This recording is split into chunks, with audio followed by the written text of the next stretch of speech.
Hey YouTube, out here today with our Electric XP, the 1.0. So I was going to go on an 11-mile ride, take it to the normal spot and do a video, but I don't have enough battery. I forgot to recharge it after it's sitting all winter. So it was down to about 50 volts, so we're not going to do anything as far as riding. We're going to turn around after this and end up with 8 miles for the day. I might get on my other bike. So I wanted to talk about the changes I made over the past 5 years and how the batteries fared. So the first change we made was we went up to 180 millimeter rotors. Lectric will tell you that they don't fit, but they fit fine. You have to change the adapters for the calibers, but it's not really that involved. You switch the you switch the front one to the back, and you have to buy a new one for the front.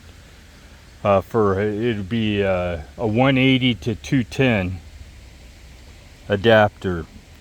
So as you can see, I have blue cables. That's because I upgraded the cables. The biggest problem with these brakes is not the calipers, it's the cables. The cables had so much stretch in them, it made it feel like you were squeezing mush. So if you go to the bike shop and ask for for your cables to be replaced, tell them you want better quality. These were about 30 bucks for both brakes. I did not change the shifter cables because they shift fine, and you wouldn't really notice much of a difference, especially on this bike. So I put race face grips on them. They are locking grips so they don't twist. But that's the only change. Well, that's not the only change in the cockpit. I also upgraded to rapid fire shifters. So we have the rapid fire shifter here. You can see the triggers and the upshifter. The only problem is this is in the way, so you have to rotate it up and get it out of the way. It doesn't affect the throttle at all. Well, notice this was hanging down when I was riding, so we need to push that up a little bit. Next would be pedals. I upgraded the pedals to a platform pedal with some grips on them. The other ones were wore out, so I replaced them. Moving up, we have a different seat post and a different seat post shim and seat post clamp. The seat post clamp that came on the bike, every time you tightened it to keep the seat post from slipping, it stretched the bolt, and eventually the bolt broke. And this Bontrager setup is from Trek. Next thing is the seat. The only reason I changed the seat on the bike was because it wore out. The cover was completely wore out. Going down, we've replaced the chain.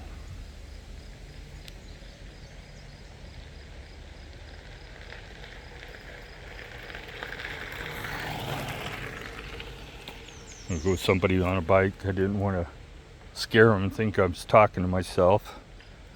So we replaced the chain, standard chain, nothing special, but it works. 116 links is what you need if you're replacing the chain. You see the blue cable going to the back brake. The pads are semi-metallic. Now if you're wearing out brake pads too fast, you can go to a resin formula which has no metal in it, but they last longer. For a good example is, this is the second or third set on this bike, and on my Trek, which has more miles on it, is still on the original set. They're resin brakes and they just last longer. They have less braking stopping power, but they last longer. Bringing that up, this bike, out of my 3 bikes that we have in our house, let me turn you around.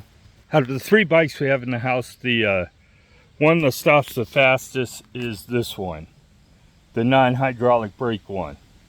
It stops faster than the Trek and the the XP, not XP, what do they call that? Premium, X Premium bike. It stops faster in both of them by quite a bit.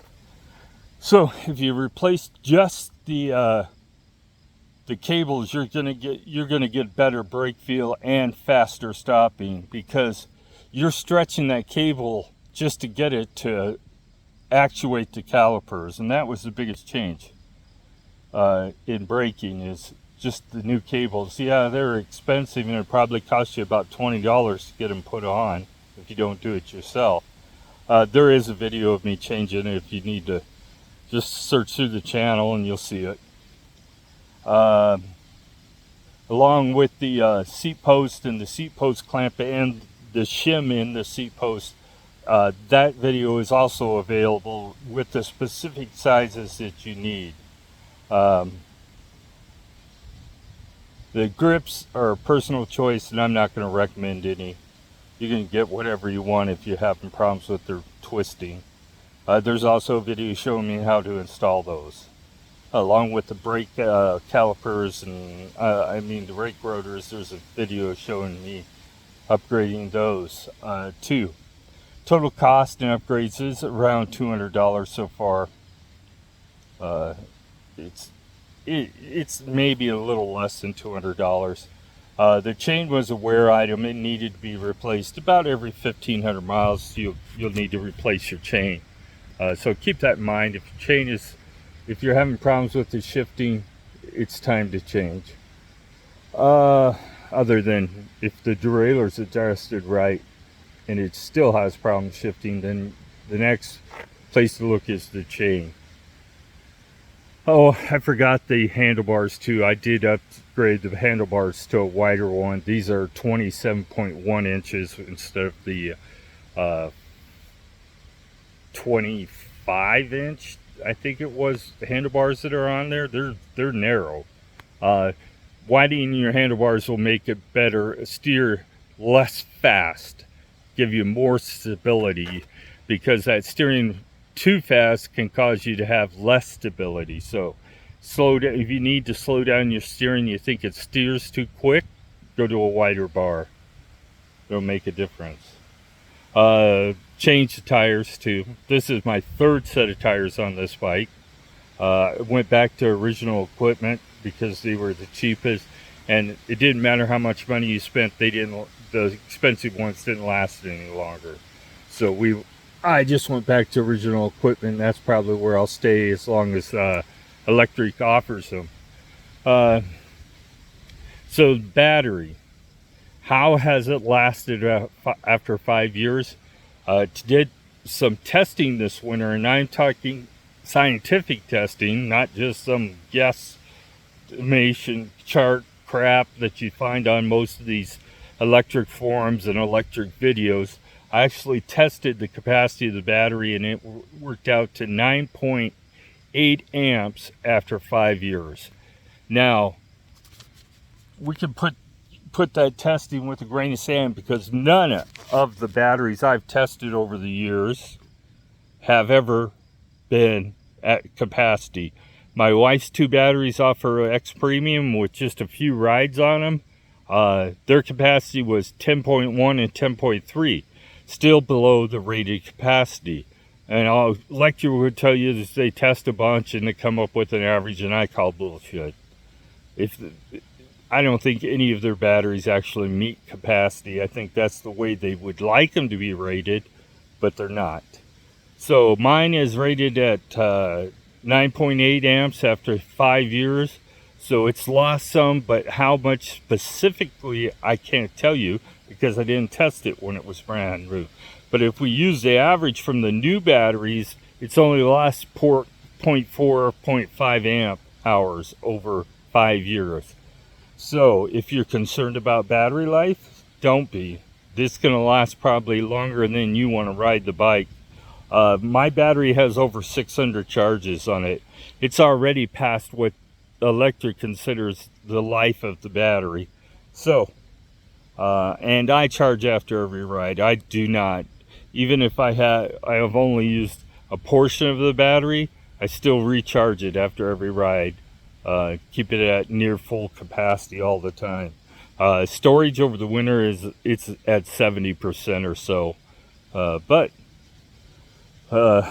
according to Electric, I abused my battery, but for some reason it's lasting longer. And I think they tell you that they're only going to last 300 to 500 charges because they want you to buy a new battery, of course. But after testing mine, I would say that I'll probably get another couple good years out of it before it needs to be replaced.